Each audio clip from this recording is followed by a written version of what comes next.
कांदिबा बंद करी एही काम कर से नारी 5 मिनिट्रे तुम बसरे होइजिब। जेतेबेले चाहिए तुमको दब मिलन पाई राति दिन रूम को डाकिब जहा चाहिए ताहा करिब। केवल आजी रातिरे शोइबा पूर्वरु तकिया तले एहाकू रखी दियंतु। हाँ फ्रेंड्स, जदि आपण केउ झियो बा विवाहिता नारीर सुंदरता को देखी ताड़कू आकर्षित हेउचंती ताकू पटेइबाकू चाहुचंती किंतु जेते चेष्टा कले मध्य ताकू पटेई पारुनांती ताकू निजर मन कथा कहिबाकू डरुचंती आउ आपण चाहुचंती कि से झियो बा नारी निजे आसी आपणकू भल पाउची बोली कहू आपणकर सबु इच्छा पूरण करू। तेबे आजिर एही भिडियोटी आपणकर इच्छा को पूरण करिब। कारण आजिर एही भिडियोटी रे मु आपणकू शिखेइबी नारी मोहिनी वशीकरण विद्या। एही वशीकरण को आपण रातिरे शोइबा पूर्वरु करिदेबे केवल 5 मिनिट्रे। हाँ फ्रेंड्स, 5 मिनिट्रे प्रभाव पड़िबा आरंभ होइजिब। से झियो हेउ बा विवाहिता भाउज राति सारा आपणक कथा भाबिब, आपणक आड़कू आकर्षित हेबाकू लागिब। सकाळ हेबा मात्रे निजे आसी आपणक सहित कथा हब, नहेले आपणकू फोन करिब। एही वशीकरण प्रयोग करी हजार हजार लोक माने लाभवान होइचंती।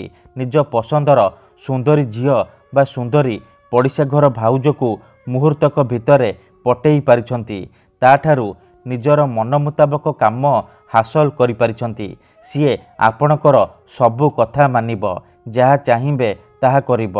तेणु आपण भी गोटिए थर मो कथा मानी तकिया तले एही जिनिस रखंतु, तापर देखिबे चमत्कार किपरि से झियो बा नारी आपणक आड़कू आकर्षित हेबाकू लागिब। नमस्कार फ्रेंड्स, ओडिया फंडा चैनल को आपण मानकू स्वागत। जदि आपण निज पसंदर सुंदरी सुंदरी झियो को पटेइबाकू चाहुचंती किंबा पड़िशा घर सुंदरी भाउज ठारू मन मुताबक काम हासिल करने चाहूँगी, तेबे आजिर एही भिडियोटी को पूरा ध्यान सहित शेष पर्यंत देखिए। कारण आजिर एही भिडियोटी रे मु आपनकू शिखेइबी मोहिनी वशीकरण विद्या, जार प्रयोग रे आपण केउं भी झियो बा विवाहिता नारी को मुहूर्तक भितरे बसरे करि परिबे। बिना कोनोसी परिश्रम करी, बिना कोनोसी पैसा खर्च करी आपण घरे बसी बसी एही वशीकरण अति सहजरे करि परिबे। एही वशीकरण केउं भी पुओ बा झियो अति सहजरे करि परिबे। निज प्रेम को पाइबा पई, निज प्रेम को हासिल करिबा पई एही वशीकरण प्रयोग करि परिबे। किंतु मने रखंतु, मनरे कोनोसी खराब उद्देश्य किंबा कोनोसी खराब काम पई आपण एही वशीकरण प्रयोग करिबेनी। काहेकि ना मात्र थरे वशीकरण हेबा परे से झियो बा विवाहिता नारी सारा जीवन पई आपणकर बसरे होइजिबो, आपणकर गुलामी करिबो।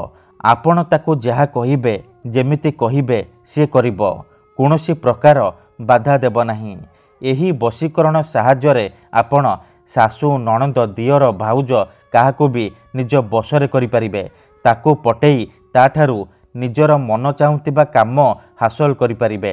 ठीक अछि, तेबे चालंतु जानिबा एही वशीकरण आपण किपरि करिबे।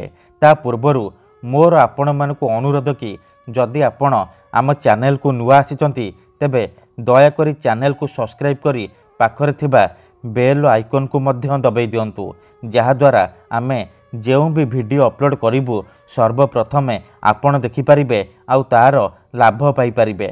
मने रखंतु, एही वशीकरण आपण जेबे भी करिबे मनरे संपूर्ण विश्वास, निष्ठा आउ एकाग्रतार सहित करिबे, नहेले आपणकर वशीकरण काम करिबनी। परे आपण कमेंट करिबे, गुरुजी आपणकर वशीकरण काम करूनी। देखंतु, मंत्र तंत्र जंत्र वशीकरण ये एमिति सेमिति काम करेनी।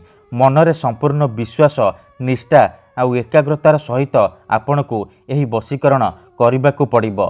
मंत्र ठीक से पढ़िबाकू पड़िबो। मु आपणकू जेमिति शिखेइबी आपणकू ठीक सेही परी करिबाकू पड़िबो। किछि भी भूल भाल करिबेनी, नहेले आपणकर वशीकरण काम करिबनी।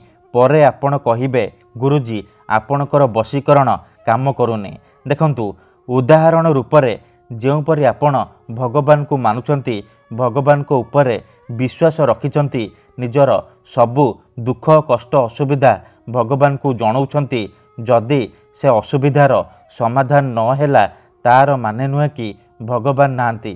ସେହିପରି ତନ୍ତ୍ର ମନ୍ତ୍ର ହୁଏ, ବଶୀକରଣ କାମ କରେ, କିନ୍ତୁ ଏହାକୁ ଆପଣଙ୍କୁ ସିଦ୍ଧ କରିବାକୁ ପଡ଼ିବ, ପ୍ରୟୋଗ ବିଧିକୁ ଠିକ୍ ଭାବରେ କରିବାକୁ ପଡ଼ିବ। ତେବେ ଯାଇ ମୁଁ ଆପଣଙ୍କୁ ଗ୍ୟାରେଣ୍ଟି ଦେଉଛି ଆପଣ ଯାହାକୁ ଚାହିଁବେ ତାକୁ ମୁହୂର୍ତ୍ତକ ଭିତରେ ନିଜ ବଶରେ କରିପାରିବେ। ଯେଉଁ ଝିଅ ବା ନାରୀକୁ ପଟେଇବାକୁ ଚାହୁଁଛନ୍ତି ତାକୁ ଅତି ସହଜରେ ପଟେଇ ପାରିବେ। ଗ୍ୟାରେଣ୍ଟି ଦେଉଛି ସିଏ ନିଜେ ଆସିବ ଆପଣଙ୍କର ପାଦ ତଳେ ପଡ଼ିବ, ଆପଣଙ୍କୁ ଭଲ ପାଉଛି ବୋଲି କହିବ। ଠିକ୍ ଅଛି, ତେବେ ଚାଲନ୍ତୁ ଜାଣିବା ଏହି ବଶୀକରଣ ଆପଣ କିପରି କରିବେ। ମନେ ରଖନ୍ତୁ, ଏହି ବଶୀକରଣ ଆପଣ କେବଳ ମଙ୍ଗଳବାର କିମ୍ବା ଶନିବାର ଦିନ କରିପାରିବେ। ରାତିରେ ଶୋଇବା ପୂର୍ବରୁ କରିବେ। ବିଧିଟି କରିବା ପୂର୍ବରୁ ଭଲ ଭାବରେ ହାତ ଗୋଡ଼ ଧୋଇକି ଏହି ବଶୀକରଣ ଆରମ୍ଭ କରିବେ। ପ୍ରଥମେ ଆପଣ କ'ଣ କରିବେ, ଯେତେବେଳେ ରାତିରେ ଶୋଇବା ପାଇଁ ଯିବେ, ଖଣ୍ଡିଏ ସାଧା କାଗଜ ଆଉ କଳା ରଙ୍ଗର କଲମ ଆଣିବେ। ତାପରେ ନିଜର ଶୋଇବା ସେଜ ଉପରେ ବା ବିଛଣା ଉପରେ ଆପଣ ବସି ପଡ଼ିବେ। ପ୍ରଥମେ ଆପଣ କାଗଜରେ 3ଟି ନମ୍ବର ଲେଖିବେ, 7, 8, 6। ଏହି 3ଟି ନମ୍ବର ଲେଖିବେ।